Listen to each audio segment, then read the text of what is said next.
much for coming to Big Tent. My name is Kitty Douglas, and I'm honored to host tonight's discussion with Barton Gellman, Rosa Brooks, and Kimberly Atkins Stohr. At Big Tent USA, we put democracy above partisanship. There are 82 days until the election. So join us in doing something. Here are 3 things you'll find on our website to do right now. Visit our Do Something page for actions to take, no matter your level of civic engagement. Check out our Project 2025 page, which explains how the plan will negatively impact you and your family and is already damaging Americans in red states. And use our Talking Points tool to master difficult conversations on today's toughest issues. Please share all this information with your friends and family and join us to make a difference. I am thrilled to introduce you to our guests. Barton Gellman is Senior Advisor at the Brennan Center. His focus is on building safeguards against threats to democracy in the 2024 election and in the next presidential administration in 2025. Gellman joined the Brennan Center from The Atlantic, where he was an award-winning staff writer, and he is the author, most recently, of Dark Mirror, Edward Snowden in the American Surveillance State. Gellman has received multiple professional honors, including the Pulitzer Prize, the George Polk Award, Overseas Press Club Awards, and 2 Emmy Awards. Rosa Brooks holds the Scott K. Ginsburg Chair in Law and Policy at Georgetown University Law Center, where she has served as a tenured professor since 2006.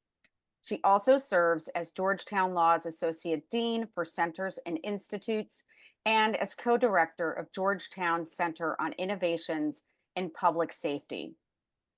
And you'll find out why this is so important to her in 30 seconds. She is also an Adjunct Senior Scholar at West Point's Modern War Institute, an ASU Future of War Senior Fellow at New America, and a founder of the Leadership Council for Women in National Security. And coming back to this point, from April of 2016 to November of 2020, she served as a reserve police officer with the Washington, D.C. Metropolitan Police Department. Kimberly Atkins Stohr is a senior opinion writer and columnist at the Boston Globe. She is also an MSNBC contributor, a frequent panelist on NBC's Meet the Press, and co-host of some excellent podcasts, including Sisters-in-Law and her brand new one, Justice by Design. So I highly recommend you go and follow those podcasts. Previously, Kimberly was the inaugural columnist for The Emancipator, a collaboration between the Boston Globe and Boston University Center for Anti-Racist Research that reframes the conversation about racial justice and equality. Welcome to Big Tent, Barton, Rosa, and Kimberly. And Barton, I will turn the call over to you first. Thank you so much, Kitty. At the Brennan Center, we decided some months ago, in consultation with Rosa and our partner Nils Gellman of the Berggruen Institute, that we wanted to find a way to test what might happen if Trump were elected in 2020 and took office in 2025, and try to carry out some of the authoritarian promises that he's made on the campaign trail, or do the things that his closest allies, like Stephen Miller, have said he's going to do. And we wanted to know what tools might be available for friends of democracy to restrain those authoritarian acts. And rather than just sort of sit around a conference table and sort of brainstorm, well, if he does this, we'll just do that, we chose the tool of the role-playing game, tabletop exercises commonly used in business schools, in the US military, in the government more generally.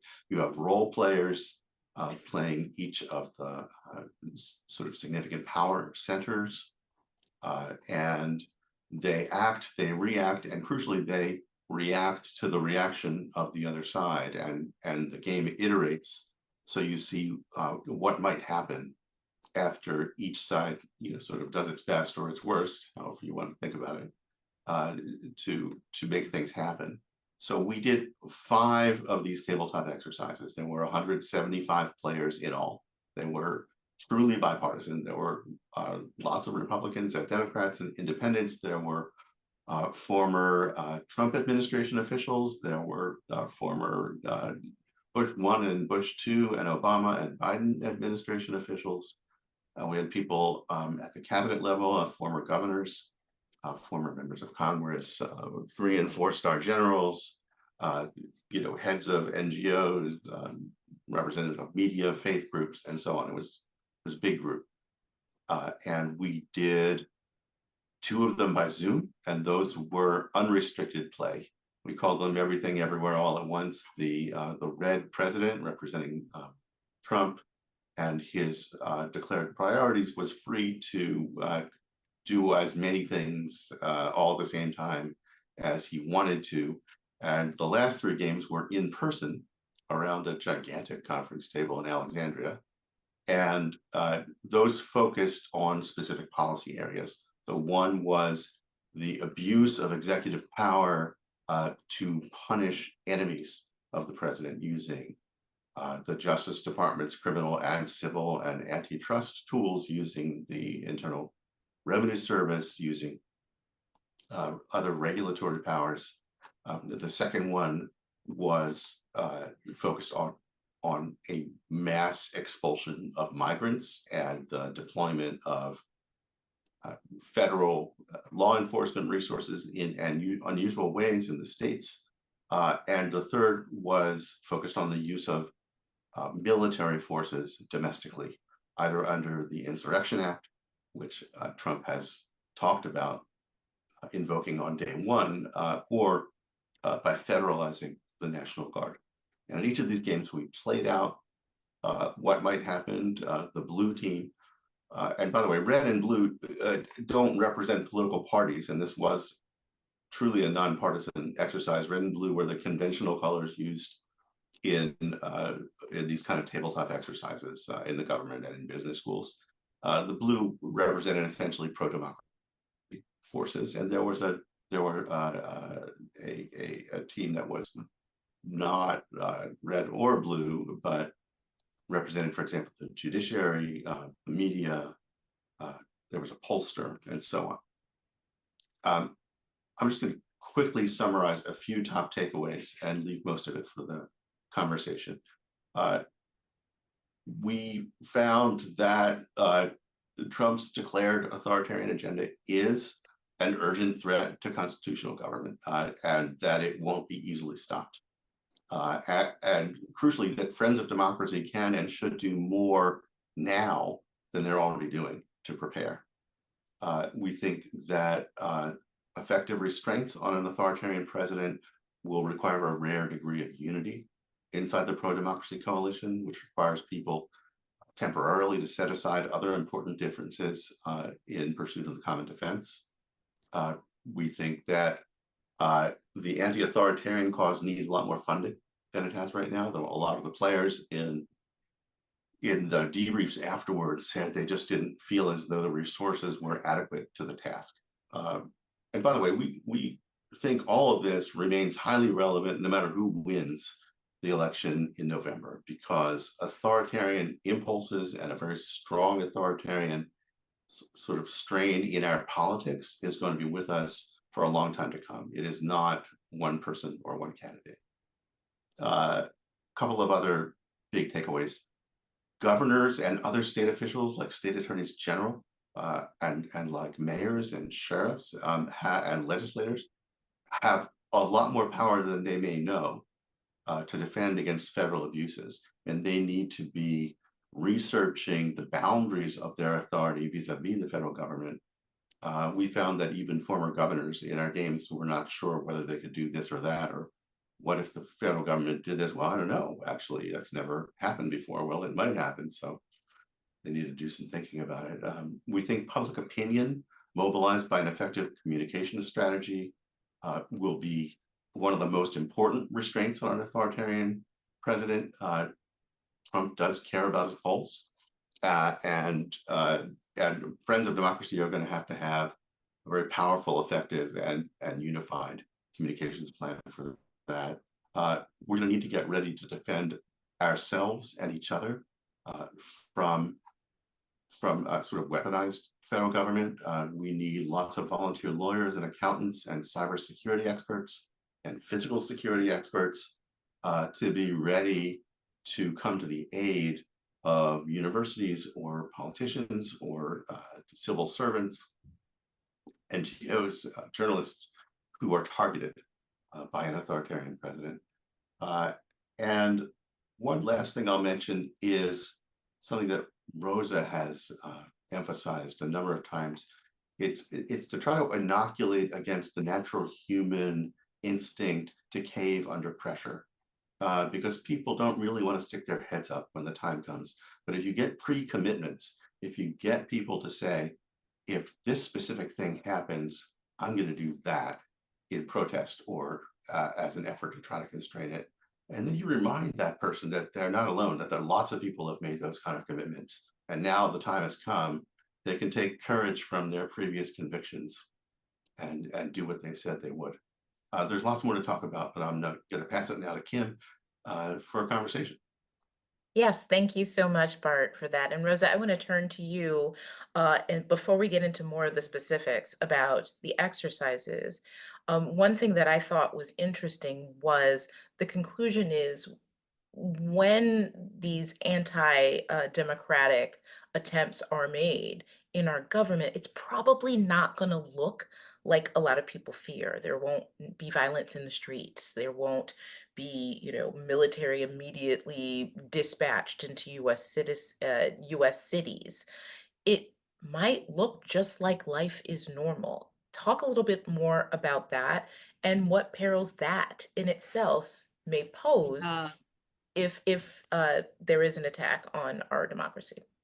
Yeah, that's a great question. So one thing I should just a disclaimer we should make, this kind of exercises, on the one hand, they can be really powerful and they actually have a really visceral impact on the participants because it feels like real life. Things are unfolding fast and people feel helpless and anxious and they're quickly trying to make deals and they're trying to respond.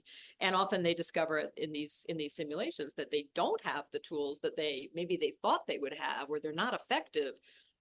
So they can be very powerful, but they don't predict the future. They lay out some possible futures, but there's nothing inevitable about them. And I will say that in some of our simulations, and we did 5 of them, as Bart said, varying them slightly thematically and so on. In some of them, they did turn into situations with, the military, Trump seeking to use the military to round up undocumented migrants, suppress protests, and so on. And some of them did see significant levels of instability and political violence. Others not as much. And none of us, they're not a crystal ball. So I don't want to say, oh, don't worry about political violence. I think we should worry about it very much, obviously. And I'm really shaken by the polling that has been done in the last year or so that suggests stunningly high percentage of Americans, not the majority, not even close, but somewhere between 20% and 35 or so percent who think political violence is sometimes acceptable. And that percentage is particularly high among young Americans, which is really dispiriting, that they are least likely to have any faith in democratic institutions, most likely to say that they think violence is sometimes justified. So that does worry me. I do want to say we should worry about that. Yeah.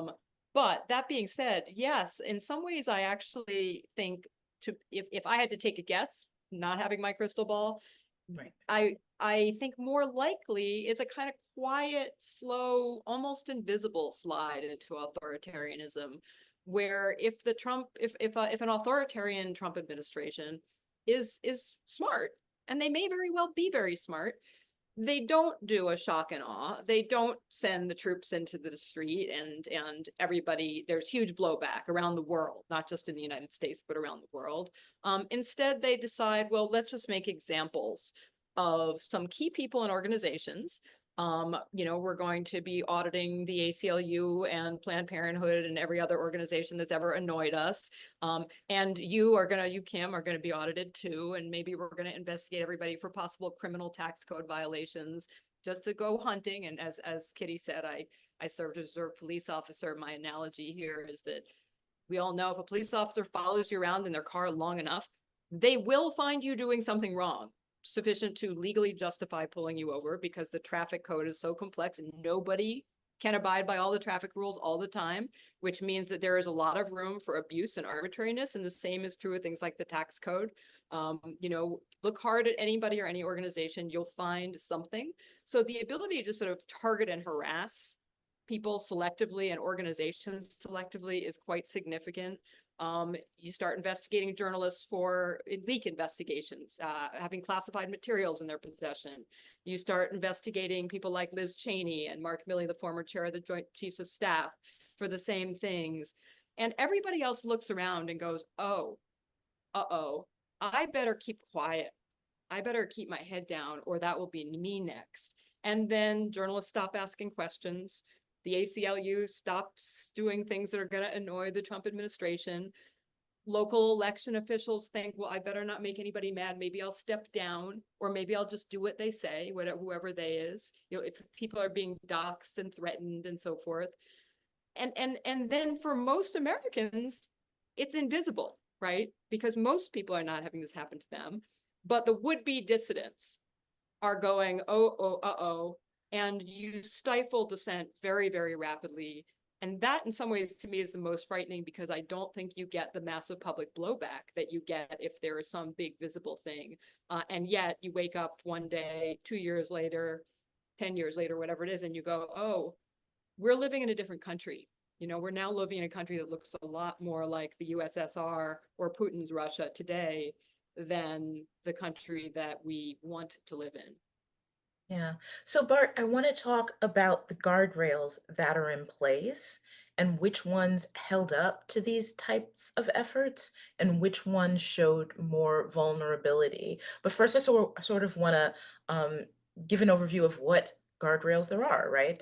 Executive power is not unlimited. There are checks and balances through the other branches of government, both the legislature and the judiciary. There is also federalism. There's only so much that the federal government can do to impose on the rights of states and localities to govern on that level. So in these exercises, how did you find those guardrails to hold up, and where were the vulnerabilities? I will address that very directly, but I want to say something about what Rosa just said, if I can, for a moment. Sure, of course. The worst case that Rosa's talking about is that people will see a few other people made examples of and decide to put their heads down and not resist.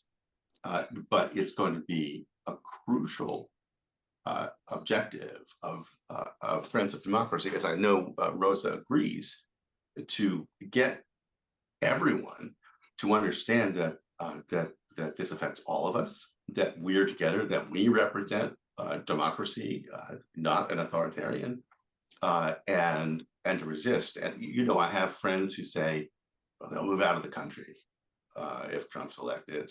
That's their political view. And just for the record, I'm not expressing one. I work for a tax-exempt organization. But my slogan would be, you know, stay and fight. Stay and fight. Do what's needed to represent the rule of law and constitutional government. So coming to your question, guardrails. It's essentially what checks on power are there? So the law is a check. In some cases, the judiciary is more and more friendly to Trump, but and we couldn't fully test complicated litigation in the exercises. But there are some things that he would like to do that would not be lawful.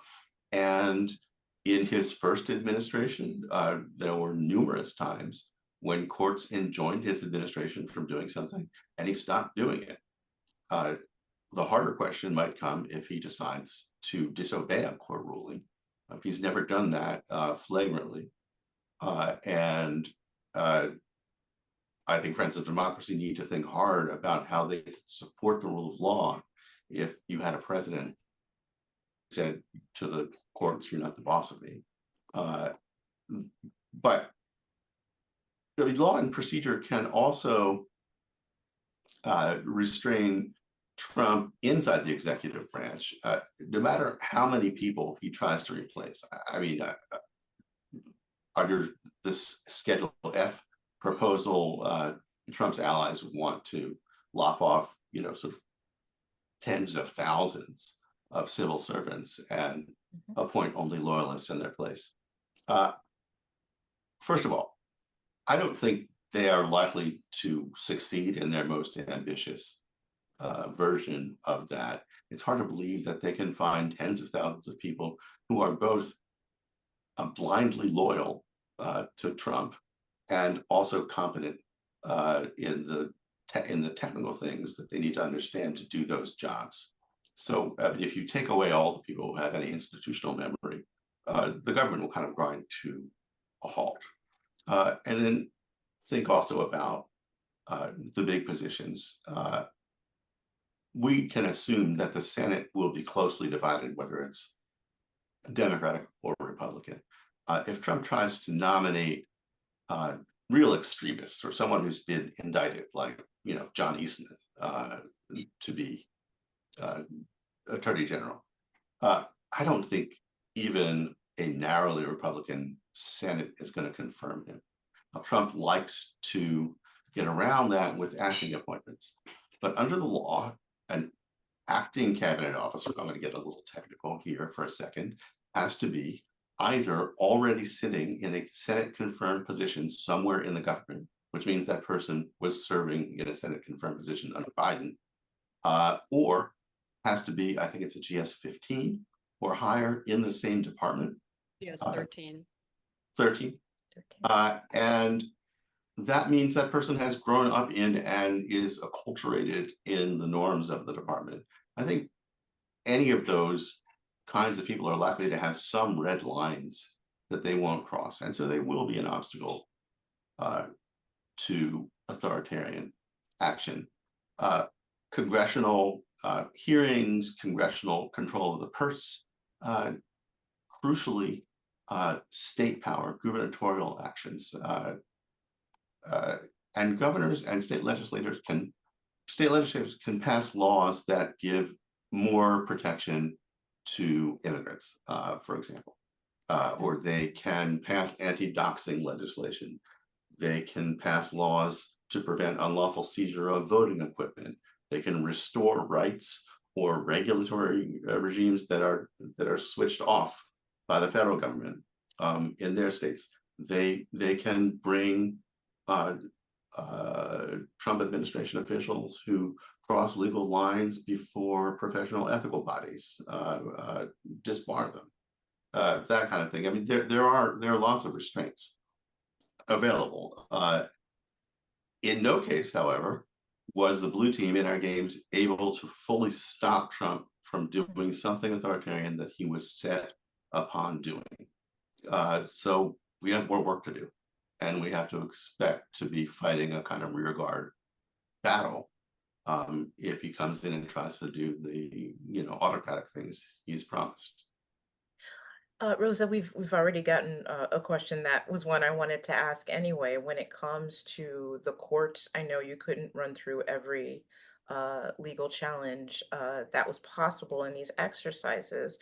But to me, we've had a real life example of a guardrail that has failed in Trump's attempt at authoritarianism, which is the Supreme Court, which has prevented him from being held accountable for his role on January 6th by expanding the presidential immunity doctrine. Can you talk a little bit about that and the courts generally as a guardrail and just how strong that is?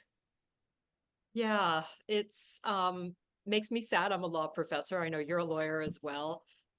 We have grown accustomed. We think that laws matter.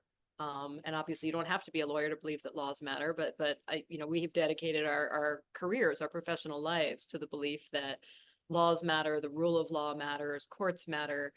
And I think we're finding ourselves in a situation where, for a variety of reasons, and the Supreme Court's immunity decision is only one of them, it's not that clear that it will be the kind of effective tool that it has been with past presidents. I mean, it's a standard thing, right? That whether you're on the left or the right or the middle, you know, a president tries to do something you think might be illegal or is wrong, and you go to court, you know, you sue, you litigate. And that's been a very powerful tool for decades. Not perfect, doesn't always succeed, but very powerful. It's not clear that it will be anymore, and I think one of the reasons for that is that the courts have been filled with judges who are much more friendly to the more authoritarian agenda, frankly. And obviously that's not all judges by any stretch, but many more of them than was the case, you know, a decade ago. Another is that, unfortunately, when it comes to some of the most frightening possibilities, such as the deployment of active duty military to suppress lawful protests, for instance, the president, as a result of both constitutional powers, but also legislation that has received bipartisan support and has been supported by presidents from both political parties in the past, the president has just enormous discretionary power to say things like, I think there's an insurrection going on. And you and I might say, doesn't look like an insurrection to us. But the courts have essentially said that the president has complete discretion to decide when to invoke that kind of emergency power, which would allow the president to do things like use active duty military in the United States. So the law is, to a significant extent, especially when it comes to emergency powers, on the side of an authoritarian leader, that the guardrail has been the assumption that people are going to act in good faith. Litigation also is slow. If you imagine something like the deployment of troops to suppress protests, you could go to court. By the time you even get an emergency injunction, even assuming you could get one, the facts on the ground have changed. And then finally, we've got that Supreme Court immunity decision. Even before that, it was not particularly clear that a Trump administration would abide by court orders that they did not like. And we certainly have had people such as Trump's vice presidential candidate nominee, J.D. Vance, has said publicly in the past, essentially, we shouldn't abide by court orders that we don't agree with. And I think that's been a fear we've had already. When you add to that the Supreme Court saying that Trump couldn't be held criminally liable for official acts, we have a president who's been handed a literal get out of jail free card, obviously. And the only complicated, so there's bad news, right? The bad news is that this tool, litigation, that we've often relied upon probably is not going to be nearly as effective as it's been in the past. But here are two brighter silver linings. I don't know if they're silver linings, but slightly mitigating factors. One is that Trump may have immunity, but mid-level officials don't. And so there probably will still be a lot of officials at every level who are kind of worried about getting sued or getting prosecuted, especially We're getting disbarred. Or getting disbarred, right, precisely. So it's not pointless. We don't think litigation is pointless. We just think people shouldn't over-rely on it. The other interesting silver lining, I had not thought of until some conversations with some senior level folks who are currently in the government, who said to me, you know, the immunity decision of the Supreme Court makes us less likely, not more likely, to immediately say, yes, sir, if we get an order from a president, an authoritarian president. And that's because in the past, with no immunity assumed, if we got a directive from the president, we would take it for granted that they had already done their homework and they were certain it was lawful. And now we don't think they're going to bother to do their homework because he's not going to jail, but I might. So now we're really going to work extra hard to double check everything. And that just goes back to something that Bart said. You can fire a lot of people, you can install your own loyalists, but you can't replace millions of federal employees overnight, and you can't fire all of them. You're going to be stuck, even if you're a determined authoritarianism, with a lot of people who will not agree with you wholeheartedly, and they can do a lot to throw sand in the gears and slow things down. They may not be able to completely stop authoritarian actions, but they can sure spend a lot of time saying things like, wait a minute, what are the authorities for this? What is this legal? I'm not so sure. I need to study this, and so forth. And that may actually make a fairly powerful difference in terms of mitigation. That would be another case, by the way, which I would say stay and fight. If you're a civil servant, don't quit. it's not that you're there to stop policies you disagree with. You're there to enforce the rules and the regulations and the lawful authorities of the government. So if somebody says, go do this, say, yes, I will do that. I will first do, what the rule says and do A, B, and C, and I'll get back to you in 6 months because that's what it takes in this particular authority. So you want them to do that. And I want to say one other, a little bit encouraging word about the immunity decision. There are some people going around saying that Supreme Court has created a law-free zone around the presidency, and imply that the president can do whatever he wants. And I don't think that's true. The Brennan Center that I work for doesn't think that's true. First of all, there are cases in which the presumption of immunity can be overcome in a criminal case against the president, even for official acts. More importantly, criminal prosecution has literally never been the means by which we ensured in this country that the president stayed within the law. It never had to happen before. There are lots of other things that are not criminal law. There are lots of civil law that constrains the president, even if he's criminally immune. And as Rosa said, the people working for him may not be criminally immune or are not criminally immune. And they can't count on this very impulsive guy to pardon everyone, and he can't pardon them for state crimes and so on. I mean, the law will still be a constraint on Trump, not as much as we might like it to be, but it'll be there. So I just want to touch on one more point that you made, Bart, before I turn it over to the very good questions that we're getting from our audience. And you talked about the need for unity in order to buffer the guardrails that do exist. And I think about the fact that you need people in Congress, for example, who are willing to pass laws that shore up some of these protections, whether it's the rights of individuals, whether it's limits on the presidential authority.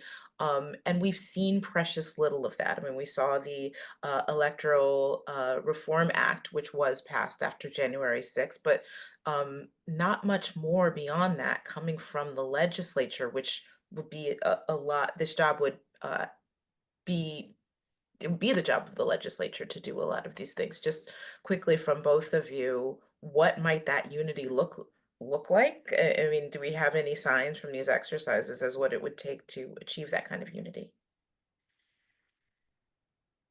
Bart, why Rosa, don't you why don't you- start? Yeah. Oh, I'll start. I Go ahead. don't know. Look, I'm thinking about you take any, any large group of people, it's going to have a lot of different opinions. My friends and I go out, we can't even decide whether we're ordering pizza or Chinese. But we all have our priorities, and sometimes you just have to focus on the fundamentals. Fundamentals are the rule of law, the constitutional order, the institutions that hold up that order, the representation of the people by the government in a democracy. And so you kind of have to drop everything else sometimes when those are under threat, because those are the underlying foundation for everything else. Yeah. And I also think journalists need, as a person who spent most of my career in journalism, mostly at the Washington Post and the Atlantic, I believe journalists need to be on the side of democracy. Journalists are supposed to be neutral in political battles, but they don't have to be neutral about whether the truth is a good value. And they don't have to be neutral about democracy because it is the foundation upon which journalism exists. And so, everyone has to kind of pitch in and notice what the big important question is if an authoritarian starts to move against democracy. Yeah, Can I want to hear what can Rosa has to I'll say. I'm just interject on the journalism part. I mean, I am an opinion writer at this point, but I think even before that, my job was not so much to be neutral as to be accurate and fair, and that includes giving proper context to things. And I think that's a problem that a lot of journalists have right now. But Rosa, go ahead. Yeah, no, I think that's absolutely right.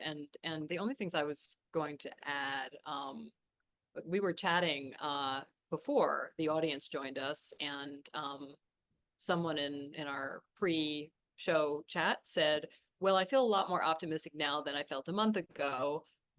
The election is looking different than it did a month ago. And obviously, as Bart said, the Brennan Center doesn't take partisan positions, but we have a candidate who has said he will do autocratic things, and a candidate who has said she will not. So, you know, I think clearly that the recent changes have affected how people feel about the prospects of an authoritarian coming into power after the election.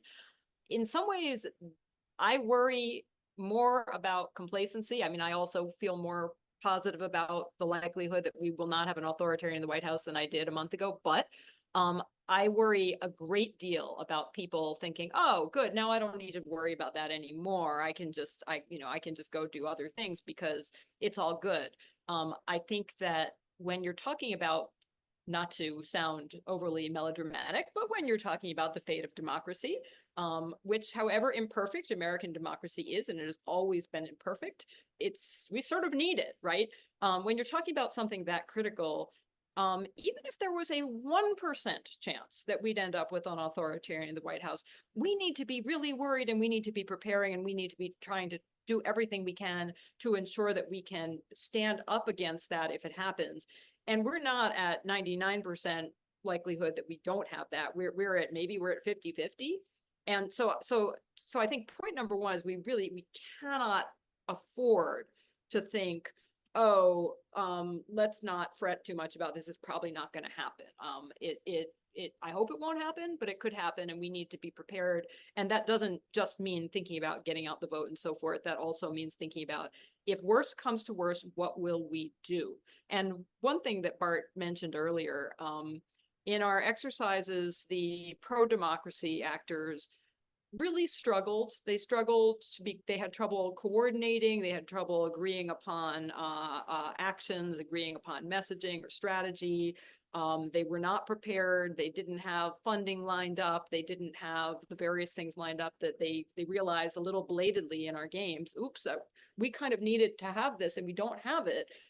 So I think as just a call to action for everybody listening, you know, this is the time. We can't wait until after the election to sort of go, let's see what happens. We sure can't wait until after Inauguration Day to start preparing, you know, that process of thinking about what are the most important things. And this, again, to echo Bart, you know, I think we're a really diverse group. You know, the people who participate in our exercises, and they did include grassroots activists and faith activists and so on, as well as government types and business types. They did not agree with each other on very much at all. You know, we had people who were conservatives, we had people who were, you know, radical leftists. It's all over the place. But we all agreed on that one big thing, right? The one big thing that Liz Cheney and Bernie Sanders agree on, right? Which is, if we lose democracy and the rule of law, we lose everything, because that's what lets us self-correct. You know, that yeah, you can stand 4 years of policies you don't like, as long as you got a decent shot the next 4 years at putting in new ones. If we lose the ability to bring about change through the ballot box, through the courts, through the laws, through peaceful political protest, then we're all screwed. And that is the bottom line. And that's why I think, you know, for me, I am happy to have the strangest of strange political bedfellows on this. People who I was joking to Bart and my other colleagues. I was sitting at a dinner not that long ago next to someone who was significantly more to the right than I am. And he looked at me sort of plaintively and he said, do you remember years ago when we used to disagree? And I said, yeah, I do. And he said, because now there's only one issue, right? And I said, that feels right to me right now. I mean, I'd love to be able to go back to fighting with my friends who are more to the right of me. And right now, nope.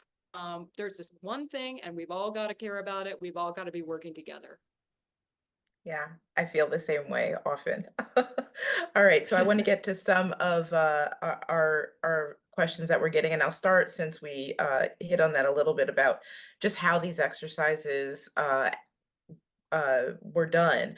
One question is, did these exercises include regular citizens in the executive?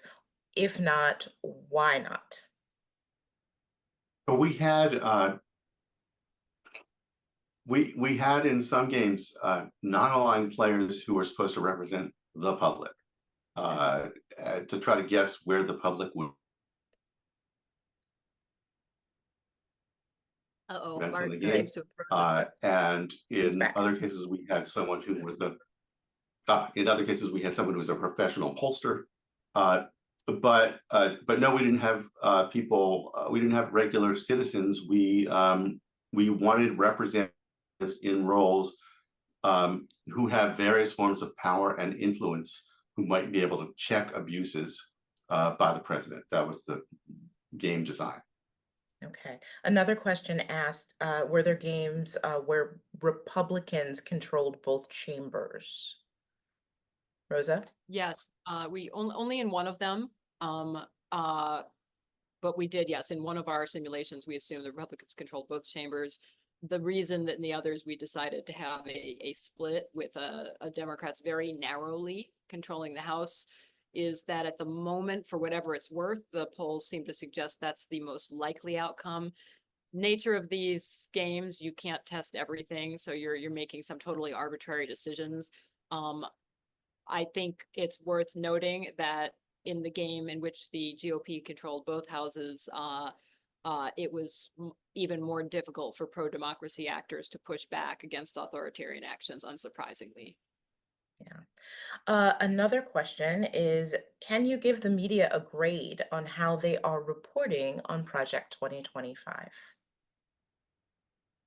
I'll hold my ears if it's easier. I don't really like talking in broad terms about the media. It is such an enormously complicated beast with so many varieties. I think there's been some very good coverage substantively of what Project 2025 would do, and there's been good coverage that pins that project very directly to Trump and Vance and rebuts their relatively recent claims to have nothing to do with it. For example, I think it was the Washington Post that had a story that said that Trump flew privately with its author to a Heritage Foundation sort of private retreat and told him how great Project 2025 was. So the idea that he's never heard of them or he doesn't know anything about it, I mean, you know, it's been well established in the media narrative that it's his people, his administration alumni, his future appointees who have written this agenda, and that he and Vance are happy about it. But the press always, media always look more at the horse race than they do at the policy differences. And so there may not be as much of the substantive stuff as we'd like, but I actually think the reason Trump is running away from it is because it has become pretty well known to the public, and the public doesn't like it. Actually, can I just add one thing to that? There was a question in the chat, and I apologize to all of you putting questions in the chat. I can't keep up with them because there are too many good questions and they're coming so fast. However, I just spotted one that said, how do we make the so-called low information voter understand what an authoritarian government means in terms that they would understand? I think that's a great question. And this sort of relates to the discussion of Project 2025. For better or for worse, well, for worse, unfortunately, right? It turns out that you can say threat to democracy, authoritarianism, and people are kind of like, what? You know, it's a lot of Americans just don't get it. It sounds like, oh, come on, don't be so dramatic and so forth. I think the more concrete you get, the more people go, oh, no, I don't want that. When you say things like, how would you feel about active duty military troops being in American cities to suppress lawful protests? They're like, oh, no, that would be bad. I don't want that. Including many people who consider themselves Trump supporters start going, oh, I don't know. When you say, well, you know, do you favor this? Do you favor that? And Project 2025, I think, did us the great favor of laying out in 900 pages a whole lot of things that most Americans think are really scary and horrible in really concrete ways. And Trump himself obviously has said a whole lot of things that are pretty scary and horrible from a democracy perspective. And I think that's the answer, is that we don't rely on just saying, but don't you care about, I mean, in this group, you're all here watching this because you already care about democracy and don't want authoritarianism. But if you're talking to people, don't rely on those big abstractions, because most people aren't thinking in terms of big abstractions. They're thinking in terms of really concrete policies and how those would affect their lives and their experiences and their children's lives and experiences. And so the more we get concrete and say, do you want this? Do you want that? Do you want this right? Is that important to you? Do you want to see this? And then they kind of, I think that's the answer. And it's harder. It puts more burden on us to know our facts and be able to talk about them. But I think when we actually get it down to, is this what you want the country to look like? Do you want the government to be doing this, that, and the other thing? Then people go, oh boy, that really matters. I don't like that. And I want to oppose that.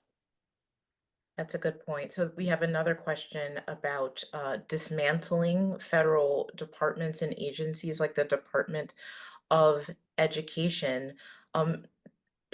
Talk a little bit about what that might look like in an authoritarian regime. And also the question says, well, won't Americans start to notice if the Department of Education goes away, if Commerce goes away, if these departments are really dwindled or eliminated entirely? Bart?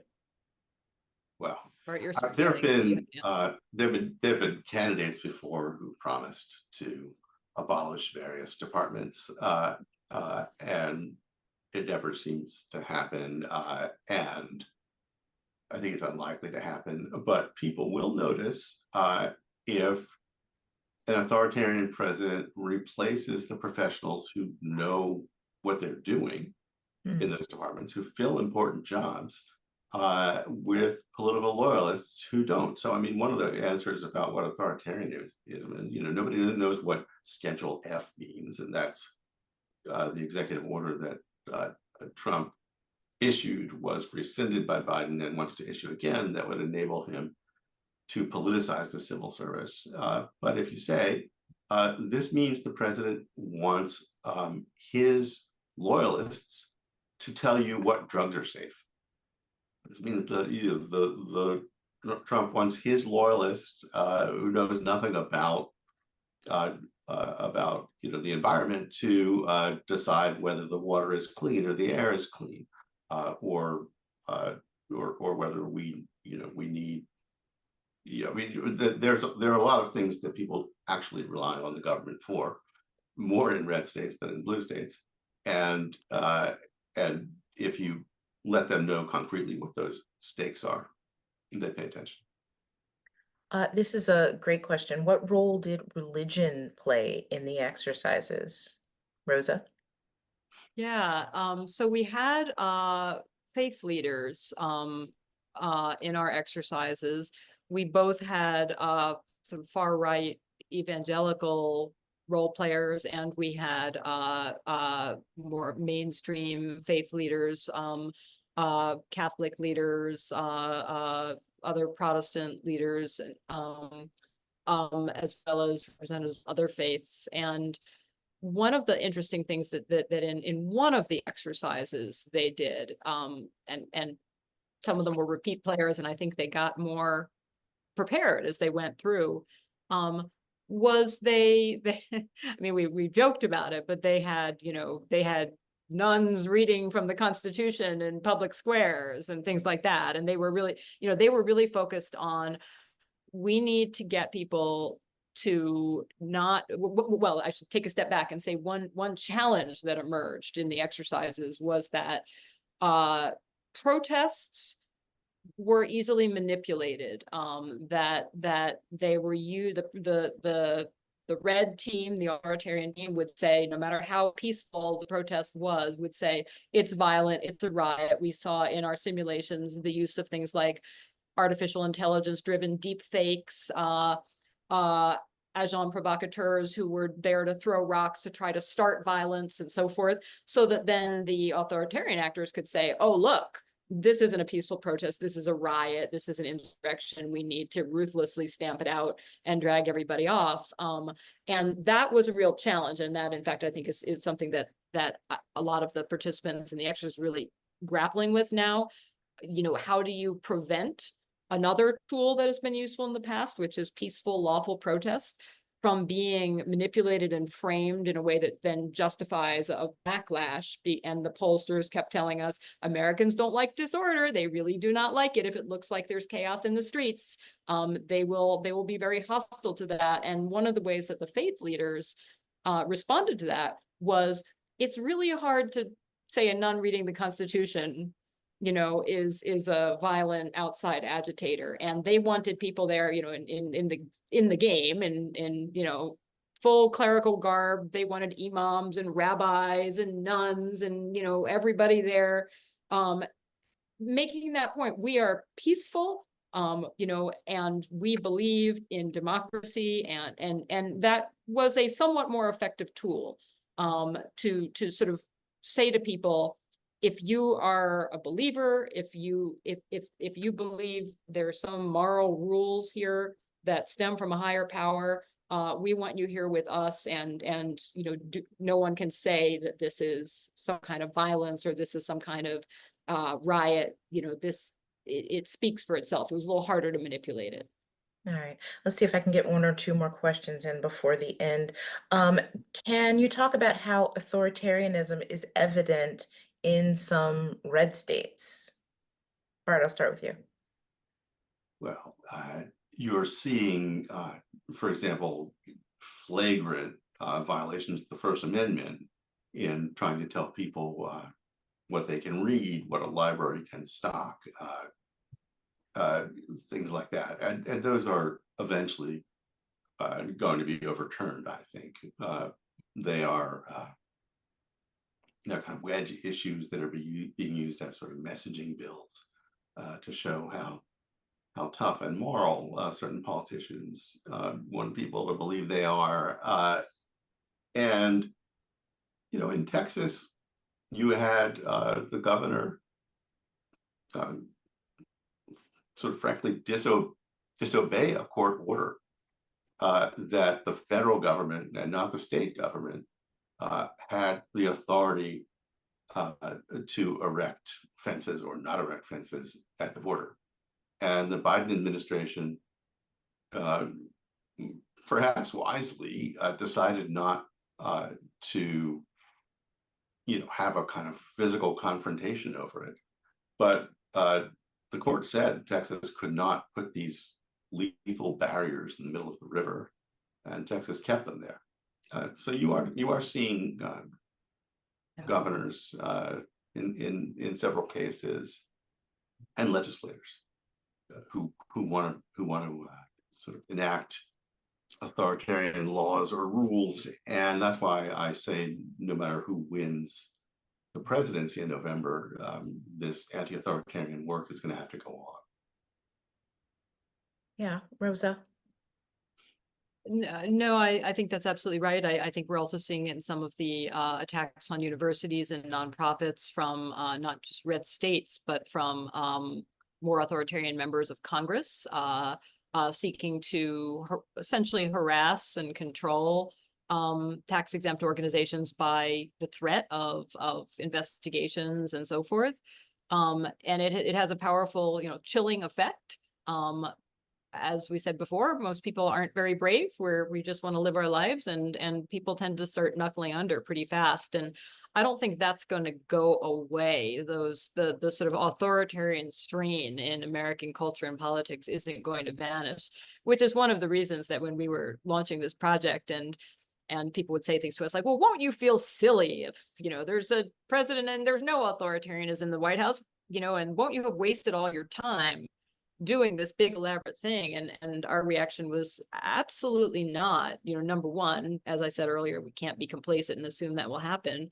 And we'd sure love to be wrong about whether there's an authoritarian in the White House. But number two, this authoritarian strain is there. I think Donald Trump's autocratic promises, threats are in many ways a symptom, not just a cause, although there's kind of a feedback loop there. And Trump could disappear tomorrow, and all those trends would not go away. And so all the things that we worry about in terms of protecting basic rights, in terms of protecting the integrity of elections, protecting voting rights and so forth, ensuring the rule of law, everything that we're worrying about is going to stay relevant. And the things that we come up with that help protect democracy and the rule of law are going to remain relevant as well. Well, this was a great discussion. I wish we could have had another hour to go through all of the questions, but I'm going to turn it back over to Kitty.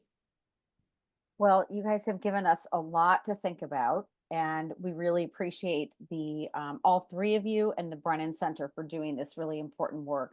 We at BigTent, like you all, believe that no matter what happens in November, we have neglected our democracy for too long, and we need to pay much greater attention to it and be democracy citizens every day. So I'm just going to quote. I'm going to quote you, Rosa, to end this call. If we lose the rule of law and the rights of self-governance, then we lose it all. So I thought that was pretty clear. Barton and Rosa and Kimberly, thank you so much for coming to BigTent. We hope to continue this conversation, and thank you everyone who joined us tonight. We really appreciate it, and we will continue to work together to make sure that this does not happen.